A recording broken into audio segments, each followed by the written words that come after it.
kepadanya. Hanya saja tidak ada nabi yang paling banyak dan paling enak diajak bicara kecuali Nabi Yahya ibnu Zakaria. Suatu hari, iblis menemuinya ketika iblis hendak pergi. Nabi Yahya alaihissalam berkata kepadanya, Abu Murrah nama sebenarnya adalah Al-Haris dan gelarnya adalah Abu Murrah. Allah subhanahu wa ta'ala menyebutnya dengan nama iblis karena ia terkutuk dari segala kebaikan dan rezeki saat disuruh sujud kepada Nabi Adam alaihissalam. Nabi Yahya alaihissalam berkata kepada iblis, Abu Murrah, aku ingin meminta satu hal kepadamu dan aku harap kamu tidak menolaknya. Iblis menjawab, iya, aku akan mengabulkan untukmu wahai Nabi Allah. Nabi Yahya alaihissalam pun menyampaikan maksudnya. Aku ingin kamu nampakkan bentuk dan rupa aslimu, serta memperlihatkan berbagai bentuk perangkapmu yang kamu gunakan untuk membinasakan dan mencelakakan manusia. Mendengar permintaan Nabi Yahya alaihissalam, iblis berkata, Anda meminta sesuatu yang berat.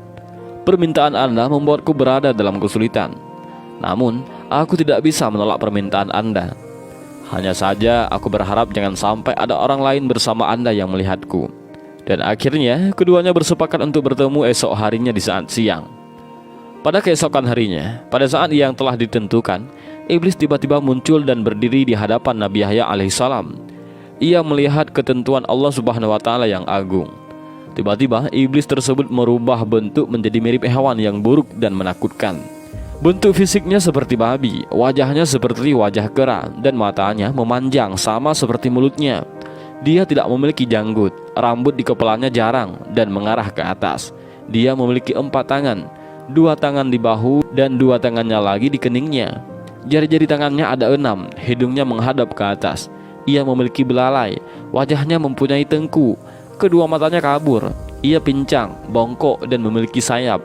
Baju yang dipakainya berkerut dan robek. Di atasnya ada berhala orang Majusi. Beberapa cengkir kecil menggantung di ikat pinggangnya. Lalu di sekitar bajunya ada 6 jenis minuman dengan warna yang beraneka ragam seperti putih, hitam, merah, kuning, dan hijau.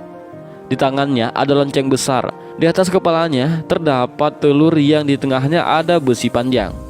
Selanjutnya Nabi Yahya alaihissalam berkata, Abu Murrah, jelaskan kepadaku tentang benda yang ada di atas bajumu tersebut.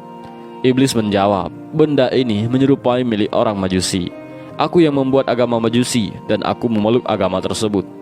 Nabi Yahya alaihissalam kembali bertanya, jelaskan kepadaku tentang cangkir kecil yang bergantung di ikat pinggangmu bahagian depan. Iblis menjawab, wahai Nabi Allah, di dalamnya ada berbagai syahwat dan jerat perangkapku. Yang pertama-tama, aku jadikan alat untuk menjerat orang mukmin adalah wanita. Apabila ia tetap bisa taat kepada Allah subhanahu wa ta'ala, maka aku akan mendatanginya lewat pengumpulan harta haram, agar dia tamak untuk mendapatkannya. Apabila dia tetap taat kepada Allah subhanahu wa ta'ala dan hidup zuhud, aku akan mendatanginya lewat minuman memabukkan, sehingga aku bisa mendatangkan semua syahwat ini padanya. Saya memastikan ada sebahagian perangkap tersebut yang memperdaya orang mukmin meski dia termasuk manusia paling wara. Nabi Yahya alaihissalam bertanya, apa bentuk jerat tersebut? Iblis menjawab, wahai Nabi Allah, jerat tersebut berupa berbagai bentuk aksesoris dan perhiasan wanita. Salah satu dari aksesoris dan perhiasan tersebut selalu mewarnai baju wanita, sehingga sesuai dengan wanita yang memakainya.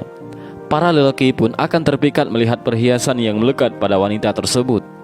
Nabi Yahya alaihissalam bertanya, apa lonceng yang ada di tanganmu tersebut?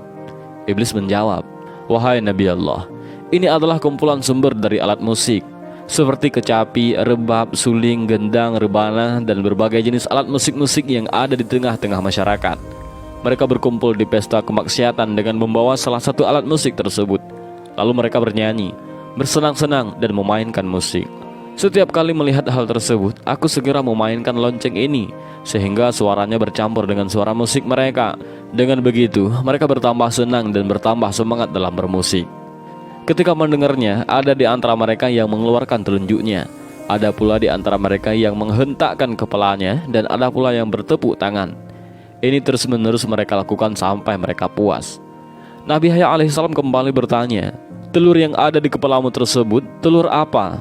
Iblis menjawab, jauhilah diriku dan perangkapku, seperti yang telah dijelaskan oleh para nabi, orang-orang saleh, para ahli ibadah dan mereka yang wara.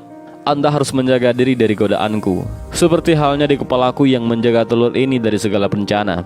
Bencana apa? Tanya Nabi Yahya alaihissalam. Laknat dan kutukan, jawab iblis. Nabi Yahya alaihissalam kembali bertanya, kemudian apa besi panjang yang ada di tengahnya? Iblis menjawab, besi panjang adalah alat yang aku pakai untuk membolak-balikkan hati orang saleh. Nabi Yahya alaihissalam berkata lagi, tinggal satu lagi. Apa? Tanya iblis. Nabi Yahya alaihissalam melanjutkan, mengapa bentukmu sangat buruk dan jelek? Iblis menjawab, wahai Nabi Allah, ini karena nenek moyang Anda, Nabi Adam alaihissalam. Tadinya aku dari golongan malaikat yang mulia. Aku tidak pernah mengangkat kepalaku dari sujud yang kulakukan selama 400.000 tahun. Namun aku melanggar perintah Tuhan dengan tidak bersujud kepada Nabi Adam alaihissalam. Allah subhanahu wa ta'ala pun murka kepada aku dan melaknatku. Aku pun berubah dari bentuk malaikat kepada bentuk setan. Padahal tadinya di antara malaikat tidak ada yang rupanya lebih bagus dariku. Aku pun menjadi buruk dan menakutkan seperti yang Anda lihat sekarang. Nabi Yahya alaihissalam melanjutkan pertanyaannya, apakah kamu pernah memperlihatkan dirimu dan perangkapmu ini kepada orang lain? Iblis menjawab, tidak pernah. Demi Tuhan, semua ini tidak pernah dilihat oleh manusia. Hanya Anda satu-satunya yang aku muliakan dengan ini. Nabi Yahya alaihissalam pun berkata, sungguh beruntung aku jika kamu mau menjawab dua pertanyaanku, yang satu umum dan yang satu lagi bersifat khusus. Dan iblis berkata, tanyakanlah wahai Nabi Allah. Nabi Yahya alaihissalam bertanya, terangkanlah kepadaku sesuatu yang paling menjadi harapanmu, yang paling menguatkan punggungmu, yang paling menghibur juru tulismu, yang paling menyenangkan matamu, dan yang paling mengembirakan hatimu. Dan iblis pun menjawab, wahai Nabi Allah, aku khawatir Anda menceritakan hal ini kepada orang lain, sehingga mereka akan menjaga diri dari hal tersebut. Dengan begitu, semua tipu muslihatku akan gagal. Nabi Yahya alaihissalam berkata, dalam kitab suci Allah subhanahu wa ta'ala telah menceritakan kondisimu berikut tipu muslihatmu kepada para nabi dan walinya. Mereka pun telah menjaga diri dengan cara mereka. Sementara orang-orang yang sesat, kamu pasti lebih bisa menguasai mereka. Kamu dapat